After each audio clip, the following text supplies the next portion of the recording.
Nestled in the foothills of northern Escondido, right next to the Lawrence Welk Resort on Champaign Boulevard, you find this, the Deer Park Winery and Auto Museum. 15 acres of grapes, cars, and a vast collection of memorabilia, Americana, viewed through many different lenses. It started back many decades ago. That's Clark Knapp. His dad and uncle founded this place in 1979. The experience begins in this building. It's where you get your first taste of the magnificent car collection and the wine. At this point in the story, you might be asking yourself, how is it that such seemingly disparate things as an auto museum and a winery come together? Well, that's a question that Clark Knapp has been asked a few times. Cheers.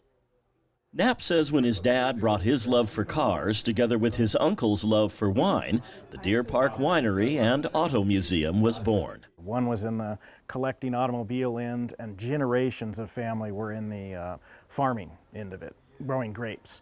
Growing up in Mission Beach, Knapp's father had an auto restoration and livery business. He began to grow his collection in the 60s. Back then, Knapp says he parked the cars on Mission Beach streets until that became impractical. So we found a property here and tied it together with the other branch of the family to put in a vineyard. So it complemented both aspects of the families.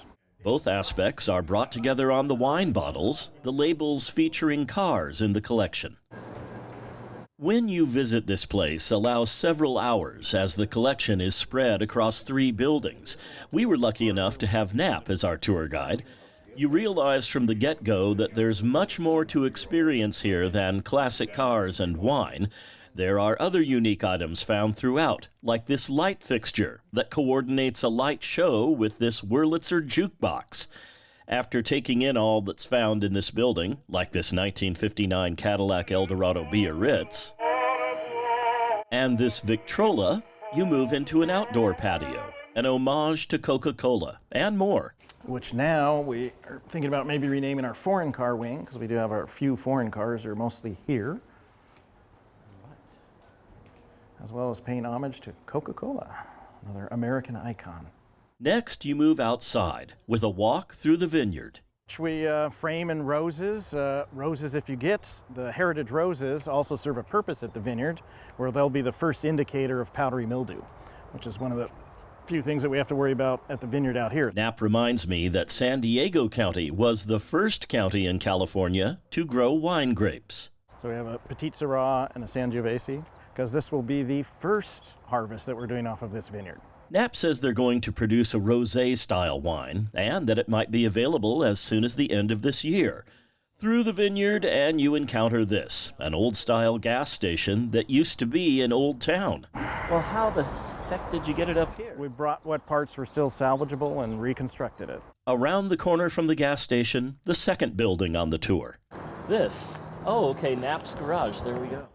Inside this building, it's a convertible lover's dream. Knapp says Deer Park's collection is one of, if not the largest collection of ragtops in the world. We also have various homages to a lot of the orphan cars. Orphan cars, cars that were made by companies that no longer exist, like this 1961 Rambler American convertible and this Crosley Hotshot. Crosley also made radios, televisions, and various appliances, and alongside the cars, you see a dizzying representation of all of those, a collection that transports you back in time. No smart devices or computers, just example after example of American ingenuity. If you're north of 50, you'll probably see things here that bring back memories. Yeah, I had a TV when I was a teenager, like the GE when they're the Roadmaster. There it is. Oh, I love it. So it had electric windows, but crank window wings, which was a thing back then. And you had to bring your own power steering. Oh. I remember driving this to San Diego State. Not easy to find a park. One more stop on the tour, the building at the top. You can drive up or walk. Knapp, my photographer Carolyn, and I decided to hoof it. So what are we going into here? Our Deer Park Winery building and new car showroom. New car showroom. Here you're greeted with a dazzling array of neon signs from just about every car brand there was in the 40s, 50s, and 60s, and some of them have special stories. This car, Yeah. we think drove Marilyn Monroe in the parade. We have a little clipping of it there. This one? Do you still enjoy ever just like walking around here by yourself? Oh yeah. No, Like this walking through this room? property's so fun to be at. Very peaceful out here. Before we leave the new car showroom, there's something in the corner that is, well, very unexpected. Iconic, like just about everything else here. It's an homage to America's #1 doll. It's Barbie. Movie came out. I assume you had a little bump in Barbie interest? We did have people asking about the Barbie dolls. Not always do we get people coming here to see them. From Crosleys to Cadillacs, Rosés to radios, Buicks to Barbies, there's really nothing like the Deer Park Winery and Auto Museum. John Carroll, KPBS News.